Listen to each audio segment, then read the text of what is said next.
Hello dear aspirants, આપ સર્વેનું અમારી YouTube channel game changing સાયકોલોજીમાં હાર્દિક સ્વાગત છે. આજના વિડીયોમાં આપણે પ્રોબેશન ઓફિસર, ચીફ ઓફિસર તેમજ અન્ય કેટલીક સરકારી પરીક્ષાઓ માટે સમાજ કાર્ય એટલે કે સોશિયલ વર્ક સબ્જેક્ટ અગત્યનો છે અને સાથે સાથે જે વિદ્યાર્થીઓ બેચલર ઇન સોશિયલ વર્ક અને માસ્ટર ઇન સોશિયલ વર્ક સાથે સંકળાયેલા છે તો એમના માટે પણ આ સબ્જેક્ટ ખૂબ અગત્યનો છે. અને આ સમાજ કાર્ય વિષય અંતર્ગત આપણે વ્યક્તિ અને પરિવાર સાથે કામ કરવાની પ્રવૃત્તિઓ, વૈયક્તિક સામાજિક કાર્યકર્તાની ગુણવત્તા એ પ્રકરણની ચર્ચા કરી રહ્યા છે. સાથે સાથે આજના વિડીયોમાં આપણે જે અગાઉની પરીક્ષામાં પૂછાયેલા MCQs છે તો એ વિશેની પણ ચર્ચા કરીશું. તો વધુ સમય ન બગાડતા આપણે આજનો જે ટોપિક છે એ વિશે ડિટેલમાં અભ્યાસ કરીએ.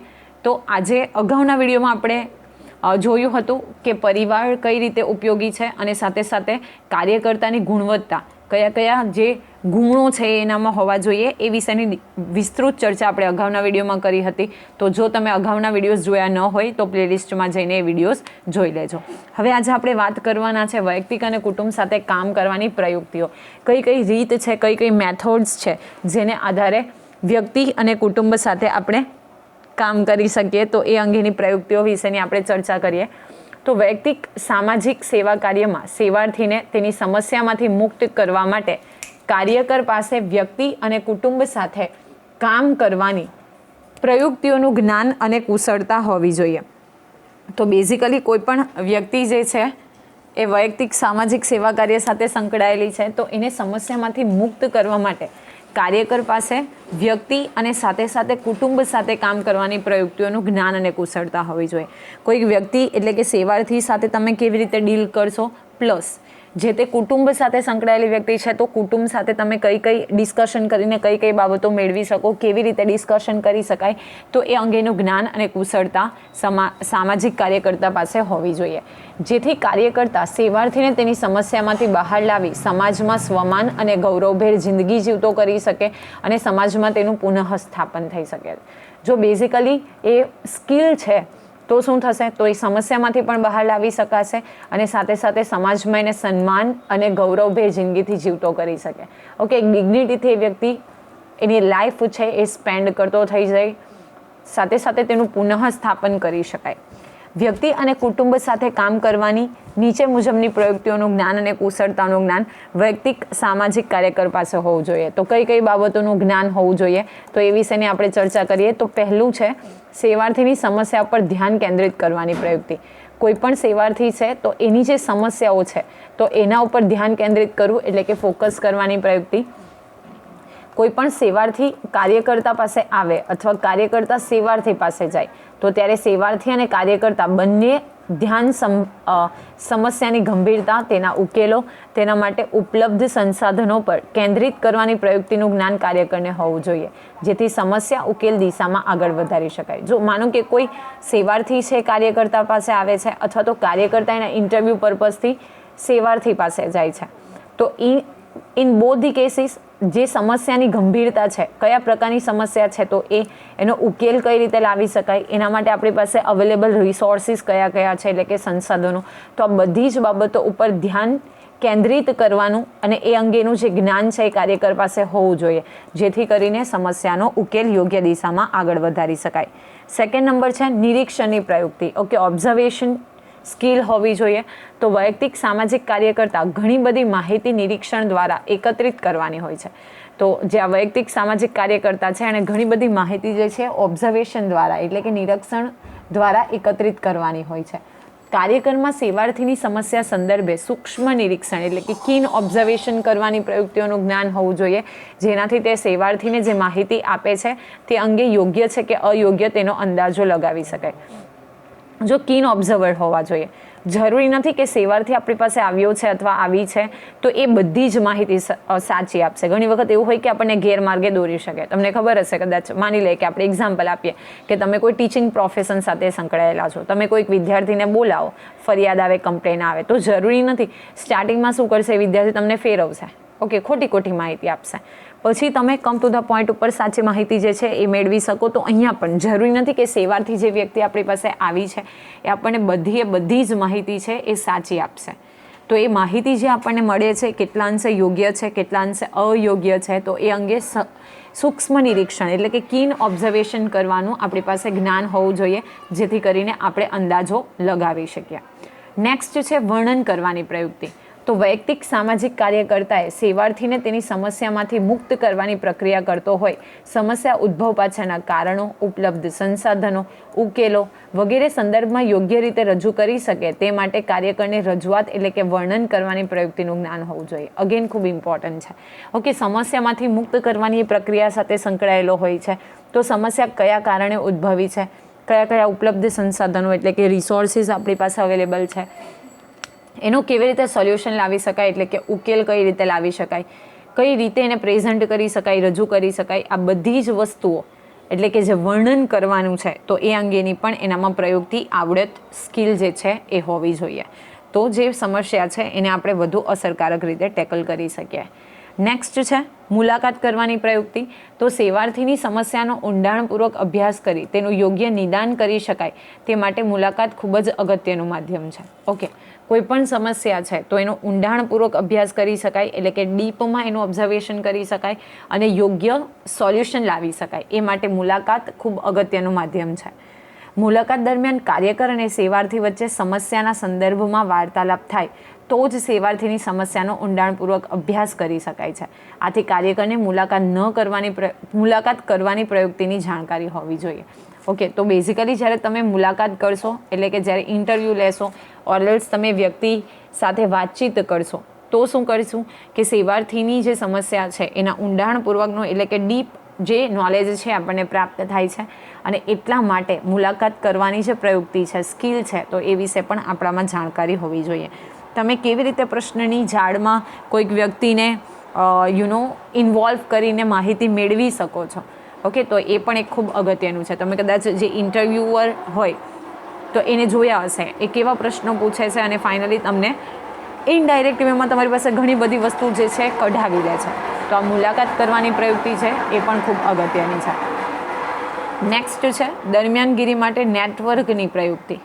તો સમસ્યાગ્રસ્ત વ્યક્તિને સમસ્યામાંથી બહાર લાવવા માટે વૈયક્તિક સામાજિક કાર્યકર જુદા જુદા સંસાધનો સાથે દરમિયાનગીરી કરવાની એની જરૂરિયાત ઊભી થાય છે. જુદા જુદા સાધનો જે છે, સંસાધનો છે, એનો ઉપયોગ કરીને કેવી રીતે વ્યક્તિને સમસ્યામાંથી બહાર લાવી શકાય તો એ અંગેની જરૂરિયાત ઊભી થાય છે. તો એ અંગે પણ આપણી પાસે જે નેટવર્ક છે એ નેટવર્કનો ઉપયોગ કરવાની જે એબિલિટી છે એ હોવી જોઈએ. કયા સંસાધન સાથે કેવા પ્રકારની દરમિયાનગીરીની જરૂરિયાત છે તેનું જ્ઞાન કાર્યકરને ન હોય તો ઉપલબ્ધ સ્થાનિક અને બાહ્ય સંસાધનોનો યોગ્ય ઉપયોગ સેવાર્થીની સમસ્યા ઉકેલવામાં કરી શકતો નથી.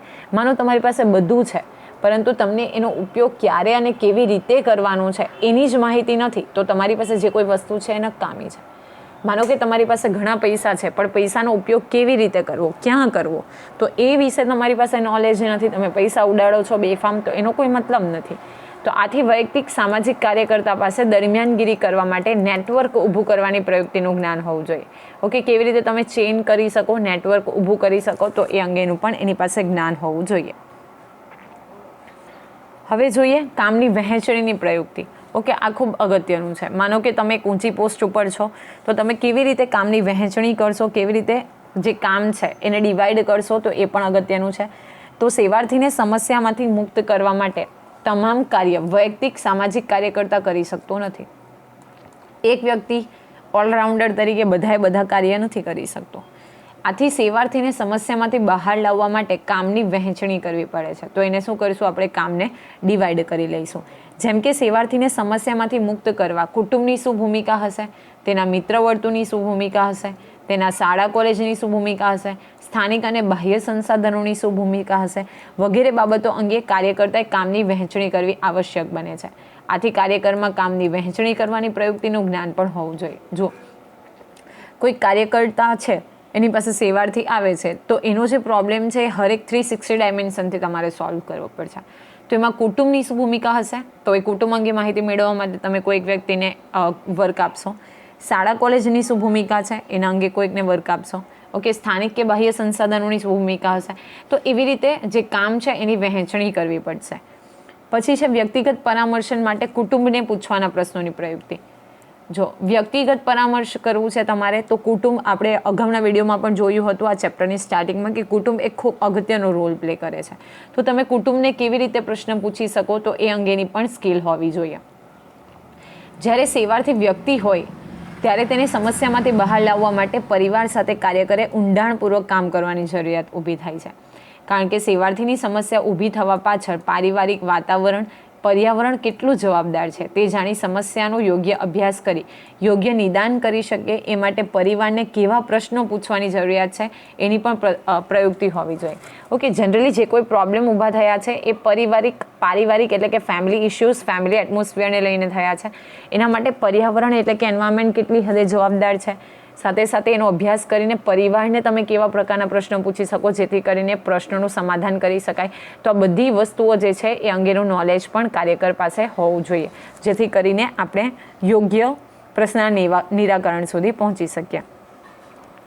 પછી છે વિરોધાભાસી સ્થિતિમાં રસ્તો કાઢવાની પ્રયુક્તિ. તો ક્યારેક સેવાર્થીની સમસ્યામાં ઘણા બધા વિરોધાભાસ હોય છે. સેવાર્થી કંઈક જુદી વાત કરે છે અને તેના પરિવારના સભ્યો કંઈક જુદી વાત કરે છે.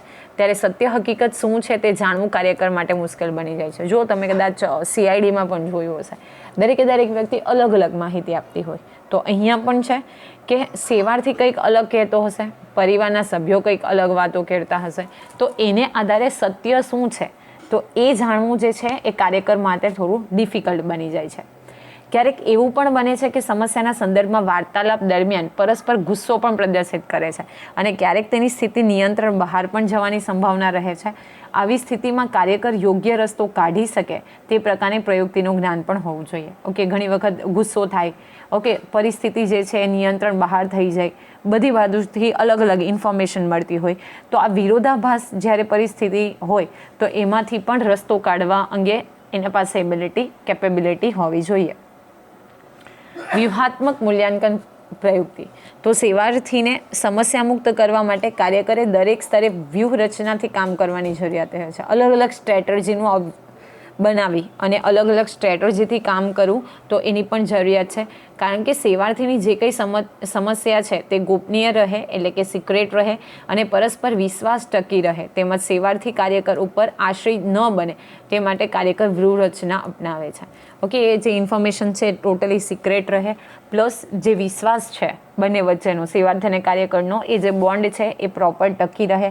સાથે સાથે સેવાર્થી કાર્યક્રમ ઉપર કાર્યકર ઉપર ટોટલી ડિપેન્ડન્ટ નહીં બની જાય. તો આ બધી જ વસ્તુઓને ધ્યાનમાં રાખીને એક સ્ટ્રેટર્જી બનાવી અને એનું ઓબ્ઝર્વેશન કરવામાં આવે, એને ઇવેલ્યુએશન કરવામાં આવે તો એ પણ ખૂબ અગત્યનું છે. તો બેઝિકલી જે આપણે વાત કરીએ તો આ બધા જ ગુણો જે છે કાર્યકર પાસે હોવા જોઈએ.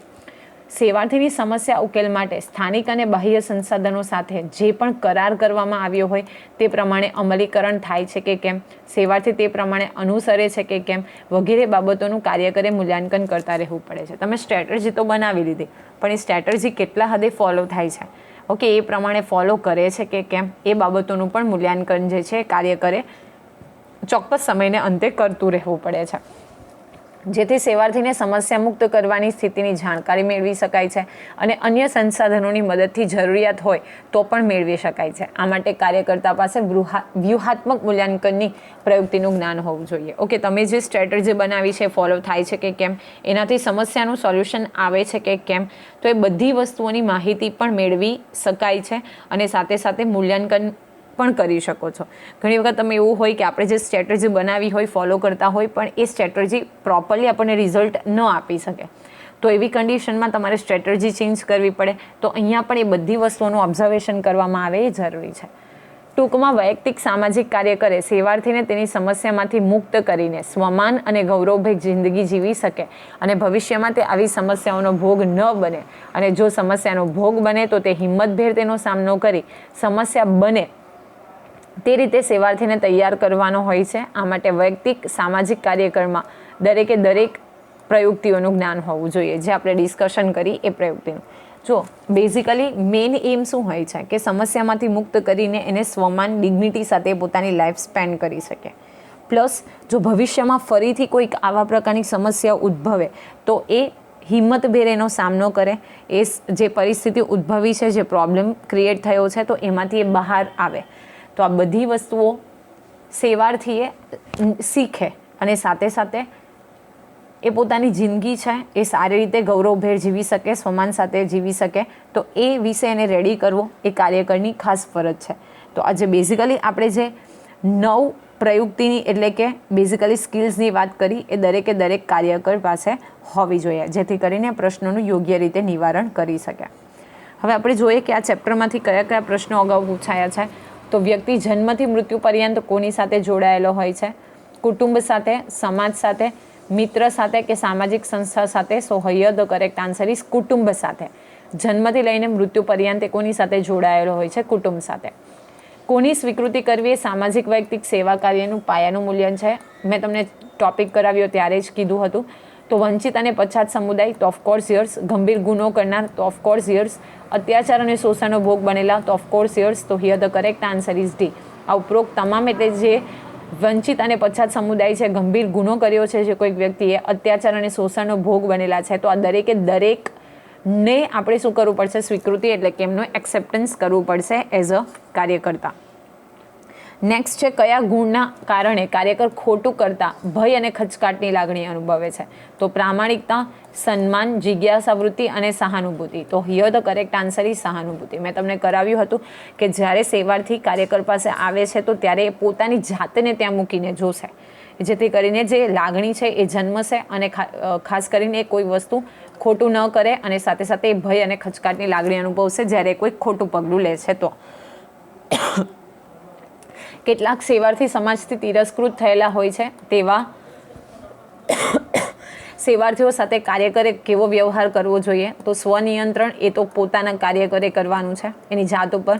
સ્વસમજ પર એ કાર્યકર પાસે આવશે. પૂર્વગ્રહ રહિત વ્યક્તિત્વ, તો એ પ્રેજ્યુડાઇઝ રહિત, તો એ પણ નહીં આવશે. તો કરેક્ટ આન્સર ઇઝ સન્માન. જો કોઈક વ્યક્તિ તિરસ્કૃત છે, આપણે જોયું હતું કે કોઈ વ્યક્તિ રક્તપિત્તથી પીડિત છે અથવા HIV એઇડ્સથી પીડિત છે, તો એની સાથે સન્માનભેર વ્યવહાર કરવો જોઈએ.